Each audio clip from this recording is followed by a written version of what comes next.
138வது சங்கீதம் 8வது வசனம் இப்படியாக சொல்கிறது, கர்த்தர் எனக்காக யாவையும் செய்து முடிப்பார். இன்றைக்கி நம்முடைய வாழ்க்கையில் பார்க்கும்போது சில காரியங்கள் மனுஷனால் கூடாமல் இருக்கும். நம்முடைய பார்வைக்கு இதெல்லாம் நடக்குமா, இதெல்லாம் இனிமேல் கூடுமா, யாரால் கூடும், நான் இவ்வளோ பேரை நம்பி இருந்தேன், யாரால் கூட இதை பண்ண முடியல, எனக்காக உதவி செய்வார் யாருமே இல்லை அப்படிங்கிற ஒரு பாதையில் கூட நீங்கள் போகலாம். இல்லை நீங்கள் இன்றைக்கி சந்திக்கிற பாதை ஒரு அவமானத்தின் பாதை, நிந்தனையின் பாதை, இன்னும் மனுஷங்களால் பல வகைகளில் நீங்கள் சோதிக்கப்படலாம், இன்னும் வலியை அனுபவிக்கலாம். ஆனால் ஆண்டவர் இவை எல்லாவற்றையும் பார்க்குறாரு. உங்களுடைய உடைந்து போன நொறுக்கப்பட்ட இதயத்தை ஆண்டவர் பார்க்குறாரு.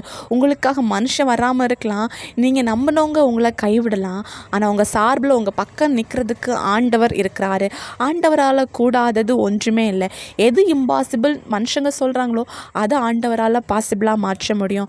ஆண்டவரை விசுவாசிங்க. ஆண்டவர் உங்களுக்காக யாவையும் நேர்த்தியாக செய்து முடிப்பார். எது உங்களுக்கு வேணுமோ அதில் ஆண்டவருடைய மகிமையை நீங்கள் பார்க்க போகிறீங்க. எப்போல்லாம் உங்கள் வாழ்க்கையில் இது முடியாது, இதெல்லாம் நடக்காது அப்படின்னு நீங்கள் சோர்ந்து போகிறீங்களோ அப்போல்லாம் கர்த்தர் எனக்காக யாவையும் செய்து முடிப்பார் சொல்லிட்டு நீங்கள் வார்த்தையை அறிக்கை போடுங்க. ஆண்டவர் ஜெயத்தை தருவார். விசுவாசிங்க, அற்புதங்களை எதிர்பாருங்க. இயேசு கிறிஸ்துவின் நாமத்தில் ஆமென்.